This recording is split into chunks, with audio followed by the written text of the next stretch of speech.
तो चलिए आज हम बात करने वाले हैं पार्ट टू की, जिसमें सिटीजनशिप के बारे में बताया गया है ना, नागरिकता के बारे में। और इंडियन पॉलिटी का बहुत अच्छा चैप्टर है और इसके अंदर से कुछ इंपॉर्टेंट क्वेश्चंस भी हम देखेंगे, है ना, जो कि एग्जाम्स के अंदर पूछे जाते हैं। तो चलिए चलते हैं।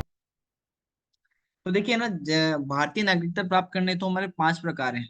पांच टाइप से आप भारतीय नागरिकता को प्राप्त कर सकते हो। या तो आपका जन्म भारत में हो, या फिर आपका वंशाधिकार यहाँ पे हो, है ना, आपके माता पिता दादा वगैरह यहाँ रहते हो, या फिर आपका पंजीकरण हो रखा हो यहाँ पे, है ना, या फिर पंजीकरण करा सकते हो, या फिर देशीकरण द्वारा, या भूमि के अर्जन द्वारा।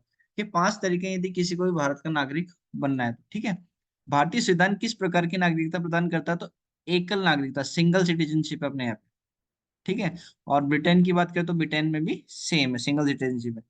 यूएसए की बात करें पर दो, यूएसए में क्या है, दोहरी नागरिकता है, ड्यूअल सिटीजनशिप की बात करता है। ठीक है।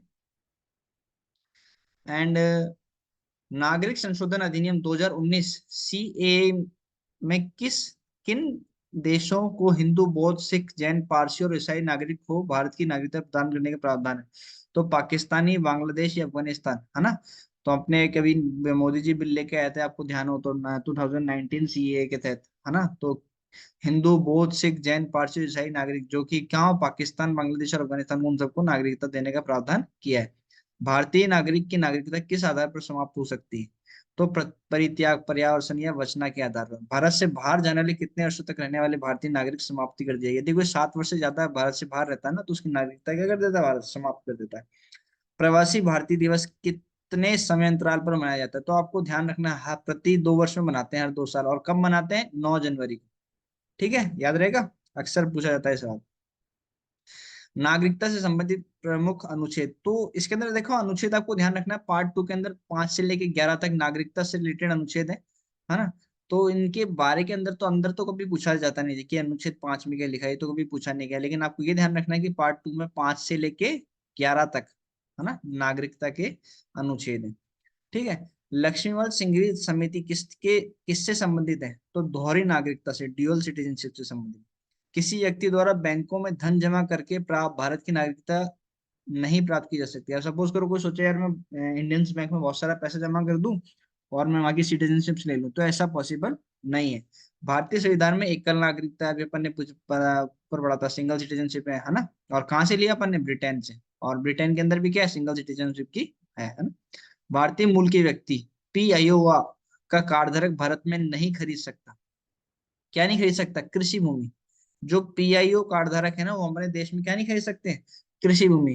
तो भी हम उन 3 कार्ड धारक के बारे में बात करेंगे, जो कि बहुत इंपॉर्टेंट है ना, इससे रिलेटेड क्वेश्चंस बहुत बनते हैं। तो 3 तरह के कार्ड होते हैं, NRI, PIO and OCI card.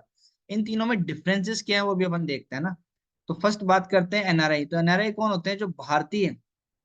जो भारतीय भारतीय नागरिक, जो साधारणतः भारत के बाहर निवास करता है, भारतीय पासपोर्ट धारक होता है ना। तो ये क्या रहता है, इंडिया से बाहर रहता है और इंडिया में आता जाता रहता है। और ये क्या है, ये भारत का नागरिक है। बाहर का इसलिए गया है, पैसे वगैरह कमाने के लिए। ठीक है। प्राप्त होने का लाभ, सभी लाभ जो सामान्यतः भारतीय नागरिक को प्राप्त होते हैं वो सब इनको मिलेंगे। वीजा वीजा लेने की इनको जरूरत नहीं है एनआरआई को, है ना, क्योंकि ऑलरेडी भारत के नागरिक तो वैसे ही आ जा सकते हैं। मताधिकार, इनको वोट देने का अधिकार भी होता है। ठीक है। वहीं पीआईओ कार्ड की बात करते हैं, भारतीय मूल के व्यक्ति, स्वयं व्यक्ति या उसका कोई पूर्वज भारतीय नागरिक रहा, वह वर्तमान में अन्य देश की नागरिकता प्राप्त है, इसका पासपोर्ट धारक है ना। इसने इंडिया का क्या ले रखा है? पासपोर्ट ले रखा है सिर्फ। ठीक है। और अभी वो कहाँ रहते हैं? बाहर रहते हैं। इनके पूर्वज हुआ करते थे भारतीय, लेकिन अभी वो कहाँ रहता है? बाहर रहता है। भारत में कम से कम 7 वर्षों के अंतर निवासी के आधार पर आवेदन कर सकते हैं। यदि कोई सात भारत में क्या है, भारत में कम से कम 7 वर्षों के निरंतर निवास के आधार, है ना, कि आप 7 साल से यहीं रह रहे हो, तो आप क्या कर सकते हो? आवेदन कर सकते हो सिटीजनशिप के लिए। कोई विशेष लाभ नहीं है इनको।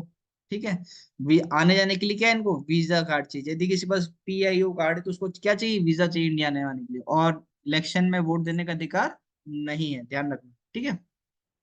फिर तीसरे कार्ड धारक होते हैं ओसीआई।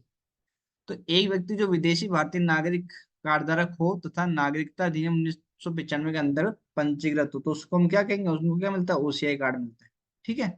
संविधान लागू होने उसके बाद भारतीय नागरिक तथा उस भूभाग का निवासी जो स्वतंत्रता के बाद भारत का अंग बना। ठीक है। एक एफ आर ओ वाले लाभ के साथ पंजीकरण से छूट, भारत में कितनी अवधि तक ठहरने के लिए, है ना। तो इनको छूट है भाई, तुम कितना टाइम चाहो उतना टाइम इंडिया में रह सकते हो। जीवन भर का वीजा जीवन भर वीजा बिना वीजा आ सकता है, और या बिना, इनको जरूरत नहीं वीजा ना लेके आने की, है ना, बिना वीजा के ही आ सकते हैं। वोटिंग देने का इनको अधिकार नहीं होता, तो ध्यान रख।